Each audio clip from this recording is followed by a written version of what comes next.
President Trump is surrounded by the wealthiest cabinet, the wealthiest administration in modern U.S. history. Does this concern you? I don't think it's so much about their wealth. It's just because they might have some kind of the views or some things that I don't agree, and they would push a lot of decisions and changes in our government that I wouldn't support or would like to see happen in there too. So it doesn't really follow their wealth. For me, it just follows some of these kinds of core beliefs and the things that they're willing to push and to do. What about this idea that we're sort of creating American oligarchs? Yeah, and I would ask Democrats, like, start talking like a regular person. Most people are not sure what an oligarch is. You know, it's like, okay, is an oligarch, is it a rich dude or woman? Okay, well, but there's also a little secret too. Democrats, you know, we like billionaires if they're giving to our causes or to our party as well too. But there's a difference. Hold on. There's a difference between a very wealthy unlimited donor. money. It's unlimited money. That's the poison of American democracy. Get rid of unlimited money, and then that would render billionaires on either side to those kinds of a thing. And so remember, a lot of these billionaires that were in tech, they used to be more friendly to the Democratic interest in our party as well too. So, but there's a difference. Unlimited money, get rid of that, and that would transform America more than any single other decision. Absolutely. We are 15 years and 2 months since the Citizens United decision, and it has changed politics forever, it seems. But there's a difference between very wealthy political donors and very wealthy people inside the government making decisions that could potentially enrich themselves and their businesses. Look at Elon Musk. He hasn't divested himself from his businesses, and he's a guy with $38 billion worth of government contracts. That's different from being a Democratic donor who has the president's ear or at the very least his phone number. Well, what I would say is that sometimes it's the, you know, I'm not sure if they necessarily are motivated just, you know, based on money. When, you know, most of those folks, whether it's Bezos or Musk, they have far more than you can spend in 100 lifetimes. So for that, I think, you know, I think scarcity defines the luxury. So that's why a lot of them want to be engaged on that, because they have unlimited money. So I think they want to be part of the conversation. So you want to really see something that said, take a look at what happened. Hey. Why this beat so cold? We will make America proud again. And you try to kill our we will make America wealthy again. And yes, together, we will make America great again. Boy, oh boy, what's going on, family? I hope everybody is blessed, well, healthy, and that nothing but the best is going on in all you beautiful people's life. And we got some big things to get into today. Once again, he has broke the internet. Once again, he's in a interview where he goes viral. Once again, brother hoodie, brother gym shorts, brother tennis shoes. You know, he got the same hoodie on, the same shorts, the same tennis shoes on. Yes, indeed. And he keeps slamming his party, going against his party, destroying his party, speaking a lot of common sense. You know, then he goes right back and sits with his party and vote with them and act like everything is just fine. Yeah, John Fetterman. Yeah. You know, but hey, what do y'all think of John Fetterman? Comment down below how you feel about Mr. Hoodie. He got the same exact hoodie on. Yeah. Sometimes he changes the color. It might be white, then he go back to black, and then it's just black for the next couple of months. Then he might go white. You know, same hoodie though. Same exact hoodie. It might get a couple wash days every now and then, but same exact hoodie. Ain't nothing wrong with it. Ain't nothing wrong with it. But we got some big things to get into. I was reading some of these comments. They say he talks a big game, yet still votes 100% with Democrats. John Fetterman slams his party, but continues to vote with them. Even John Fetterman is worth $46 million. I'm sick of trying to listen to millionaires complain about billionaires. The elitism is beyond. Yeah. Oh man. Whew. I want Fetterman against his own party. Until then, not buying it. She should ask Hakeem Jeffrey how he went from 40,000 in debt 5 years ago to a net worth of 30 million. Yeah. And like I tell you, it's a lot of people that need to be, they need to be audited, full-blown investigated, and walked out with their hands behind their back. It's a lot of them, man. Congress, and we need to just go down the list. People need to be audited, man, on these salaries and now worth millions and millions and millions of dollars.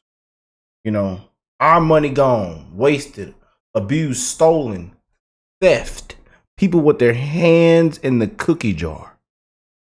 And I'm with them patriots that are striking right now. That's done. They said they're not paying in no more. They sick and tired, fed up. I'm with them patriots that's striking. I feel you. You know, seeing where the money went to, a disgrace. Stolen, people getting fraudulent checks. We know what's going on, man. The corrupt scam matrix. Let me see. I'm reading some of these more of these comments. Stop saying Mr. Fetterman is going against his party when he votes 100% with his party. It's hypocritical. Yeah. John Fetterman always votes with the Democrats. Shameful. Yeah. They don't want to talk about George Soros. Yeah, but I like the pages in the comment section, man. You know, we always keep it real. But before we continue with this video, let's check this out, man. This Trump inflation, as U.S. inflation is crashing right now. This Trump's master plan is working. He will force defeat to cut rates. Yeah. A lot on the Trump inflation, the economy right now. You know, rates are in decline, are on decline right now with President Trump. Rates are in decline under President Trump. Inflation rates right now. That's breaking news. You know, CNN just aired first inflation report, better than expected, in reversing 4 straight months of rising inflation under Biden. America is healing. Check it out. CNN. Finally, we have some good news on the economy and really the number one issue for many Americans, the cost of living. So we just learned that consumer prices in February increased by 2.8% year over year, 0.2% month over month. Both of these figures were a step in the right direction, and both were better than expected. So this is definitely very encouraging to see, because it's going to, I think, relieve some fears that inflation was perhaps re-accelerating, because this actually breaks a streak of 4 straight months where I think you could see it on the chart all the way to the right, where the inflation rate was going in the wrong direction, right? It was going higher and higher. Finally, we're seeing it dip. But hey, Democrats will come out and say this is not true, and that just wait, the Trump tariffs is going to destroy everything. Yeah, the fake news, the Democrats, yeah. But hey, there goes CNN airing Trump's first inflation report. There it is. All right, CNN, all right. Still, the American people still can't trust you, though. I hope you know that. You know, but this is the Trump effect. This is the Trump effect right here, you guys. Yeah, inflation rate is down 2.8. Yeah, there it is. Well, let's get into this video, man. Let's check it out. See what he's talking about. Sometimes it's the, you know, I'm not sure if they necessarily are motivated just, you know, based on money. When, you know, most of those folks, whether it's Bezos or Musk, they have far more than you can spend in 100 lifetimes. So for that, I think, you know, I think scarcity defines the luxury. So that's why a lot of them want to be engaged on that, because they have unlimited money. So I think they want to be part of the conversation. And here's the bottom line. Stephanie Ruhle is definitely ignorant, or she's just being disingenuous. Either way, it's a bad look for her, because if she's trying to push the idea that Elon Musk wants to skim money out of the federal government, I don't know what planet she's living on. The guy has And she's an MSNBC activist. So, I mean, hey, what do you expect there with that lady? I mean, hey, too much money for that. Okay. He lives with a purpose. He has a mission in life. This is why he has these types of convictions and beliefs in regards to making the government efficient. Why would you go through the headache, risk your company and your name if it wasn't for a purpose larger than yourself? You wouldn't go through that type of headache. But I guess she doesn't see the world in that way. Now, this is why they've been fighting Elon Musk and President Trump as it pertains to the Doge cuts, which leads us to these videos that have been circling on social media where Bernie Sanders, Chuck Schumer, go back to 2010. They sound just like Elon Musk. Watch this. There is no question that there is an enormous amount of waste and fraud and abuse in this government. If we're going, How many Democrats have you seen that we've seen, from the Obamas, the Bidens, I mean, the Clintons, everywhere, they all sound the exact same of what we want now, of the people that are against, the liberals and Democrats that are against it, so-called against it, and deranged, Trump deranged, Musk deranged. But look how they sounded. We go back to these old clips that are resurfacing all through the internet. We go back from the 90s. I mean, we could go all the way back. You know? But Trump and Musk, they're doing what they do right now, and they slam to the ground. They're the bad guys. It makes absolutely no sense, man. And this is why they're frauds. This is why. People are understanding what's really going on now. And they prove it time and time after again. Hey. going to eliminate the waste, fraud, and abuse Oh, really, Chuck? They ought to walk him out in handcuffs. They should have walked him out a long time ago. Medicare, it does mean we're going to cut some of that out. There is no question to my mind that Congress has not been vigilant enough in rooting out that waste and fraud to the tune of billions and billions of dollars. Frankly, the Republican Party has always stood for getting rid of the waste, fraud, and abuse in the system. In '97, it was the centerpiece of your program, and all of a sudden this year we're hearing, don't do any of that. That's something that I think we can come together on, I think. We cannot keep our promises on Medicare. We simply must make the cuts in waste, fraud, and abuse in Medicare so that the benefits and the premiums are untouched. Now, I'm sure you're not shocked by what they were saying because, again, if you think about the message that represents what the MAGA world really wants, people who support President Trump, it's literally the same message as a 90s Democrat. Same. I don't know how many times we've said this. Same thing. And now all these videos are resurfacing hitting the internet. And they ought to be ashamed of themselves, for real. They ought to be ashamed of themselves. But hey, we're the bad guys. Trump and his minions. Trump and his minions and the MAGA minions. The Nazis. The garbage.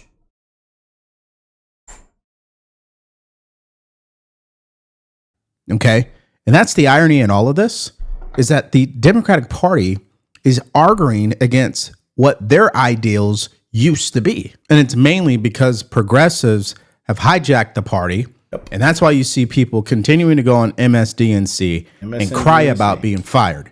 Watch this. I am definitely angry because I don't understand why I and my colleagues have been targeted for just doing our jobs. Our jobs are protecting the American public and their nation's students. So it's very frustrating to not only have to endure the demeaning emails and ridicule that we're getting in the media, but to also have to lose your job when all you were doing was just following the law and enforcing that, or providing statistics to help teachers do their jobs. Now, I looked up this attorney. Okay, her name is Brittany Coleman. She's a civil rights attorney for the Department of Education out of Dallas, or was, rather. And so I'm not shocked by her reaction or response. The bottom line is this. The government is being reduced, meaning President Trump has been elected to reduce the size of government. Nobody is safe.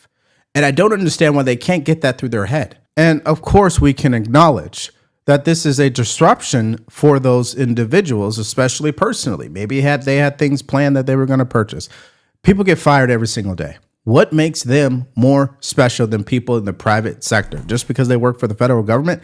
That right there is the problem, because of that entitlement. Now, circling back on that interview with Fetterman, he also criticized his own party when it came to their willingness to shut down the government because they want to deliver a loss to President Trump. Hear it for yourself. We don't agree with what's been sent to us, but if we withhold our votes, that is going to shut the government down. And I think that's one of our core responsibilities in the Senate or in the government here, to not ever allow the government to shut down. And I would see that it become, for Democrats, we're going to burn the village down just to save it. Now, as I'm doing this video, Senate Democrats have already come out and stated that they're going to vote no on passing the resolution to keep the government open. So essentially, the government will shut down. Now, some people believe that's all an act, that they will have enough Democrats to vote yes, and the resolution will pass. But the bottom line here, and why it's so relevant, is because once again, Stephanie Ruhle believes she's going to get a certain answer from Fetterman, and it doesn't happen. And it continues to show how there are certain Democrats that are not going along with these progressive ideals. And Senator John Fetterman said this: the weeks of performative resistance from those in my party were limited to undignified antics. Voting to shut the government down will punish millions or risk a recession. I disagree with many points in the CR, but I will never vote to shut our government down. And I found this post on X to be funny. This is a Democrat saying, I'm getting sick of John Fetterman. This man is moving ever closer to being a Republican. The fact that he is going to vote for this spending simply because he doesn't want to shut the government down is weak.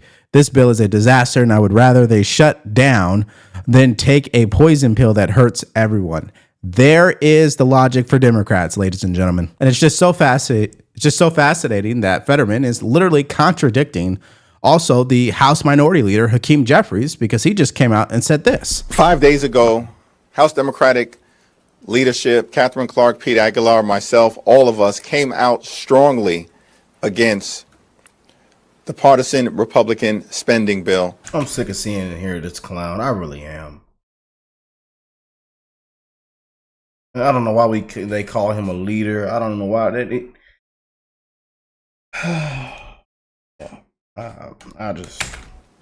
Because we understood that it was not a continuing resolution that maintained existing spending levels. It was a right-wing extremist wish list that would hurt the American people. Now, Congressman Tim Burchard went on to CNN. This interview also went off the rails because they don't want to accept what I just said, that cuts are going to happen whether they like it or not, and they should get on board instead of fighting it every single step of the way. Have you all ever had any in the last, folks, I don't know, 3 weeks, an article on I'm talking about the math on waste, fraud, and abuse. Well, look at the math. If Elon Musk says that he thinks he can find $1 trillion worth of waste, abuse, and fraud, why don't we let him try to see if he can find it? What does that hurt? Everybody's trying to be critical. They're attacking the message carrier. And the problem is that this money, you're going to see it going to politicians, and going out to these NGOs and all these organizations that they claim they're doing a good job, and it's coming right back to Washington and possibly both parties. And I think that's what a lot of these people are afraid of. They're going to get caught with their hand in the cookie jar, and some of these people need to be in handcuffs, because Medicaid and Medicare should be a sacred group of people, and we should not be stealing from any group that is trying to help that community, and that is what has happened. Well, man, that sounds.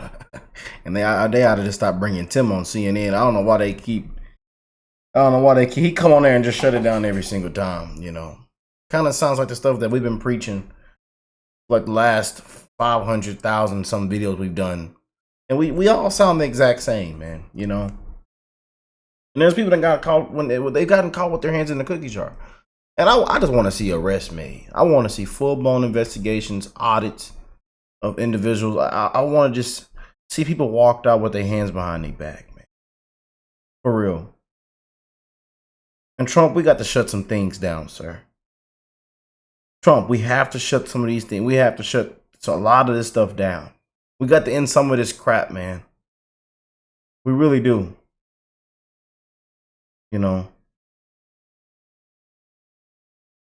Still waiting for that breaking news. IRS is being shut down, bro. Breaking news headline. I'm still waiting for it. Still waiting for us to end property tax headline to break the news. I'm still waiting for all this to come on. Let's get rid of all this crap, man.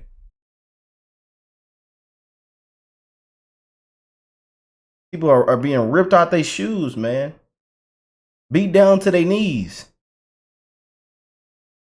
And you wonder why people are living like kings in another country across the world. Some of them Americans and took their money and built mansions across the world. Yeah, I wonder why. Yeah, they don't got to pay no taxes or nothing over there. But you know, it is a little shaky when you do stuff like that, and you got to, can't do a lot of what you think in other countries, man, you know. And I learned that as I start to travel the world now and do some more research. But I see why people do the things that they do, though. You know, it's very interesting, you know. So we are getting ripped out our shoes over here, man. Ripped out our shoes. Life is completely different in other places, I tell you. You know, and I'm glad that I'm getting this experience under my belt. And I'm seeing how other people are living in these other countries. It's really an amazing thing, you know, and it'll really make your jaw drop. And that's why I encourage you guys to travel. I encourage y'all to get out there, man. I know some of y'all don't want to, but just go out there and see, man. You know, take you a couple trips, a couple visits if you can afford it. If you're able to, I encourage people to do so, man. You know. Wouldn't expect anything else from the media, okay? Again, if this was a Democrat exercising these moves, they'd be supporting it left and right. But because Elon Musk, who technically still is a Democrat, voted for President Trump, invested in Trump's campaign, it doesn't matter what Elon Musk does at this point because it's all bad. And they're not going to shoot it straight. Yep. Listen, two things can be true at the same time. Elon Musk is uncovering fraud, waste, and abuse at levels we've never seen before. And it's also true, we still haven't seen them actually go into the Department of Defense and give us something legitimate. I'm still waiting on that. I mean, that right there is a respectable criticism. But this whole, the numbers aren't adding up and you guys are doing this. I mean, the media, you just can't hate them enough. We just had a meeting just now in oversight. There are 7 days. Somebody said, well, it's just so infantile, it's so small. And then it turned out, I asked, what was it a percentage? And they said 7 to 8%, over $150 billion that is being misdirected or stolen or whatever through fraudulent or human error. I'm just trying to have Why don't you embrace that? Why don't you all at CNN I'm trying to do a little math with you. I'm trying to do some math with you, talking about math that people you all do not support one cut. CNN, you all do not support one dadgum cut in any of this stuff. You're trying to use the lowest denominator. You're trying to scare the most people to drive the train against Trump, and it's not working. The American people are not buying it, and you all have made a huge error in this because we're looking at unbelievable. Oh, shut up, ma'am. Thank you, Tim. They ought to learn their lesson to keep bringing Tim on, and many others. We're gonna tell it for what it is: fake news, all this fear mongering, propaganda, lies, misinformation. Enough is enough. CNN, MSNBC, ridiculous, man. I'm looking at the numbers. No, man, you're not looking. So I just showed you these clips because once again, the Democratic Party, which has been hijacked by progressives, the left-wing media, they are not focused on the right things. They wouldn't mind a government shutting down because what they plan to do is just blame President Trump and Elon Musk due to the Doge cuts. It's so bad that they believe that what Elon Musk is doing by cutting these programs and these agency heads, drawing down their workforce, that is a form of shutting the government down. That's their excuse to this entire thing. Do you think you would be open to voting for it to take a look at it? You know, there's well, first of all, this White House is already shutting down parts of the government, and they walked away from negotiations on appropriations bills. But I will take a look at it when we get the text of it. And obviously that isn't going to fly because when Senator John Fetterman comes out and contradicts that message, who are your voters going to believe at that point?